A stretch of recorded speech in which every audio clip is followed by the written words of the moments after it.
लो भाई, आ गया दिनेश पेप्सी पानी पूरी वाला। आइए आइए और पेप्सी पानी पूरी खाइए। पानी पूरी खाने का एक नया अंदाज। आइए आइए। दिनेश जैसे ही बाजार में अपना ठेला लाते हुए आवाज लगा रहा होता है तो पहले से ही वहाँ खड़े पानी पूरी वाले उसका मजाक उड़ाते हैं। पेप्सी पानी पूरी अब पानी पूरी में पेप्सी डालकर बेचेगा क्या ये आदमी है? अरे लोग तो ऐसी पानी पूरी चखते ही उल्टियाँ करने लगेंगे भैया। सही कह रहा है भोला तू। देखना तू 10 दिन भी नहीं टिकेगा यहाँ पे। सभी पानी पूरी वाले उसका मजाक उड़ा रहे थे, लेकिन ग्राहक उसकी तरफ हैरानी से देख रहे थे। अरे देख तो नेहा, कोई नया पानी पूरी वाला आया है। चल तो सही, इसकी पेप्सी वाली पानी पूरी चख कर आए, आखिर ये होती कैसी है। हाँ हाँ चल। अरे भैया जरा हमरे लिए एक एक प्लेट लगाना तो। वैसे कितने का एक प्लेट? जी सिर्फ 20 रुपए प्लेट। फिर जैसे ही काजल और नेहा उस पानी पूरी को अपने मुंह में रखती है, वो तो खुशी से पागल हो उठती है। अरे वाह वाह वाह वाह, इसका पेप्सी वाला पानी पूरी तो बड़ा ही कमाल का है रे। क्या स्वाद है, मजा ही आ गया। क्या लाजवाब मजेदार पानी पूरी है। अरे इसके आगे तो सबकी पानी पूरी फेल है। सुनो भाइयों बहनों, इस पेप्सी पानी पूरी वाले की पानी पूरी तो लाजवाब है। सब खाओ, दिल खोल कर खाओ, लेकिन भैया हमरे लिए पहले एक एक प्लेट और लगाओ। उन दोनों के इतना कहते ही दिनेश के ठेले के आसपास भीड़ लग जाती है। सभी उसकी पानी पूरी को चखने के लिए बेताब हो जाते हैं। भैया मेरे लिए जल्दी से एक प्लेट लगा दो भैया। अरे अभी तू ठहर भैया, है तू मेरे बाद आया था, पहले मैं खाऊंगा। हाँ भैया मेरा। अरे अरे सब्र करो भाई, सब्र करो। मेरी पेप्सी पानी पूरी तुम सबको मिलेगी, ठीक है? दिनेश की पेप्सी वाली पानी पूरी ने सब पर ऐसा जादू चलाया कि उसका धंधा जोरों से चल पड़ा। उस दिन के बाद वो जैसे ही ठेला लगाता उसकी कमाई शुरू हो जाती। अगर कुछ महीने ऐसे ही कमाई होती रही तो वो दिन दूर नहीं जब मेरे बंटू का इलाज हो जाएगा और वो पूरी तरह ठीक हो जाएगा। बंटू दिनेश का 7 साल का बेटा था और उसके दिल में छेद था। उसके ऑपरेशन के लिए डॉक्टर ने काफी खर्चा बताया था। दिनेश जब भी शाम को घर लौटता तो बंटू अक्सर उससे पूछता, पापा आपने मेरे इलाज के लिए पैसे जोड़ लिए क्या? अब कुछ ही महीनों की बात है बेटा, मैं जल्दी ही तेरे इलाज के लिए पैसे जोड़ लूंगा। ऊपर वाले की दुआ से अपना पेप्सी पानी पूरी का धंधा बहुत अच्छा चल रहा है। सच्ची पापा? फिर तो मैं भी आपके साथ खेल सकूंगा, दौड़ूंगा, भागूंगा और आप देखना फिर तो रेस में मैं ही फर्स्ट आऊंगा। दिनेश की बीवी संध्या जब भी अपने बेटे को ये कहते सुनती तो वो कहती, तू बिल्कुल भी परेशान मत हो बंटू। एक दिन दिनेश के ठेले पर हीरू नाम का अधेड़ उम्र का आदमी उसकी पानी पूरी चखने आता है। वो नशे में होता है, तभी उसकी नजर दिनेश के गल्ले पर जाती है। किसी ने ठीक ही कहा था इसके बारे में, इसका गल्ला तो लबालब नोटों से भरा हुआ है भाई। हीरू एक ठग, शराबी और जुआरी किस्म का आदमी था। उसका काम ही लोगों को ये सब बुरी लत लगाना था। दिनेश के भरे गले को देखने के बाद हीरू उससे कहता है, अरे सुना है कि तेरे बेटे को कोई बड़ी बीमारी अभी है और उसके इलाज के लिए तुझे लाखों चाहिए?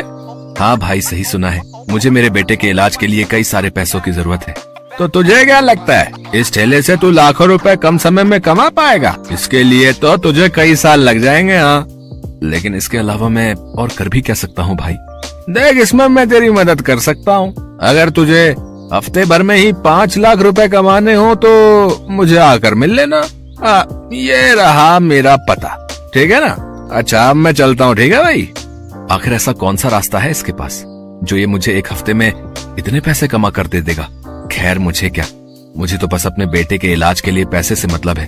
एक काम करता हूँ, एक बार जाकर इससे मिल ही लेता हूँ। यही सब सोचकर एक दिन दिनेश जाकर हीरू से मिलता है। हीरू उसे ऐसे सपने दिखाता है कि दिनेश ज्यादा पैसे कमाने के लालच में उनके साथ जुआ खेलने लग जाता है। कल मैंने 1000 रुपए लगाकर 2000 कमाए थे। ऐसा करता हूँ आज ठेले की सारी कमाई ही लगा देता हूँ, एक दिन में डबल कमाई हो जाएगी। धीरे धीरे दिनेश को जुए के साथ साथ शराब की लत भी लग जाती है। शराब की लत उसे ऐसी लगती है कि उसका अपने काम में मन ही नहीं लगता और वो ठेले पर खड़ा होकर भी शराब के नशे में डोलता रहता है। भैया एक प्लेट लगाना तो। अरे लगता है इस आदमी ने तो शराब पी रखी है। चलो चलो, हमें नहीं खानी इसकी पानी पूरी, चलो दूसरी वाली पानी पूरी खाने चलते हैं। धीरे धीरे दिनेश के सभी ग्राहक कट जाते हैं और वो सभी दूसरे पानी पूरी वालों के पास जाकर पानी पूरी खाते हैं। ये देख भोला और राजू बहुत खुश होते हैं। देखा भोला, अपनी चाल कामयाब हो गई ना। बिल्कुल सरकार, अब देखना उसकी पानी पूरी की तरफ तो कोई देखेगा भी नहीं, सब अपनी ही पानी पूरी खाएंगे। कुछ दिन ऐसे ही बीतते जाते हैं। अपने धंधे को मंदा देख दिनेश शराब और जुए की लत में और डूब जाता है और उसका बचा खुचा धंधा भी चौपट हो जाता है। ये सब देख संध्या और बंटू बहुत दुखी होते हैं। फिर बंटू अपनी माँ से कहता है, माँ, अब तो मैं कभी भी ठीक नहीं हो पाऊंगा ना।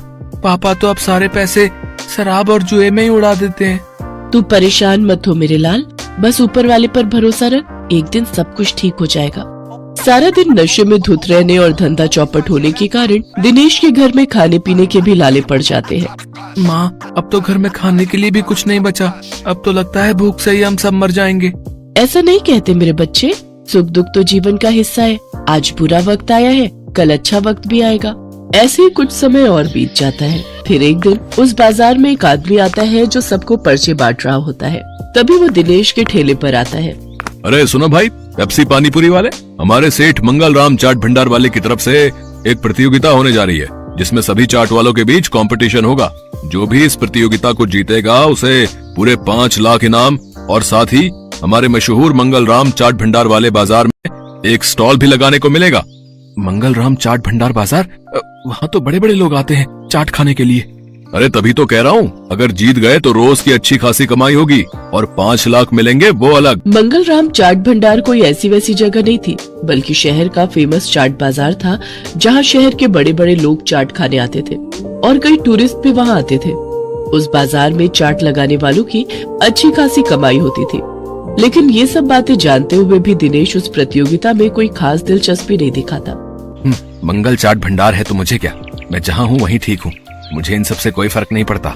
उधर भोला और राजू उस कंपटीशन के बारे में सुनकर आपस में कहते हैं, सुन भोला, इस कंपटीशन को तू जीते या मैं, मुझे कोई फर्क नहीं पड़ता, बस कोई और नहीं जीतना चाहिए।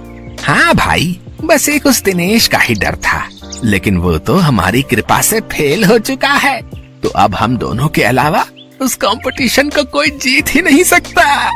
अगले दिन हीरो भोला और राजू से मिलने आता है।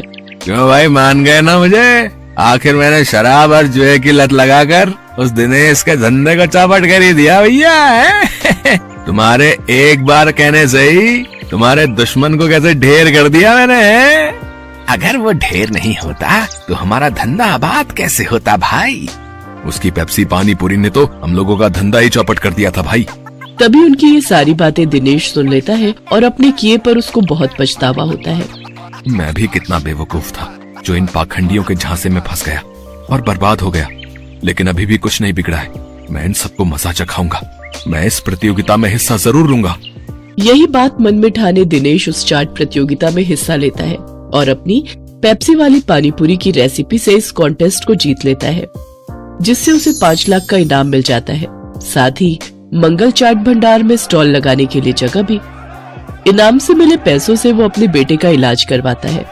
बंटू पूरी तरह से ठीक हो जाता है और वो भी दूसरे बच्चों की तरह खेल कूद करने लगता है। Please subscribe to my YouTube channel, Cute Story World.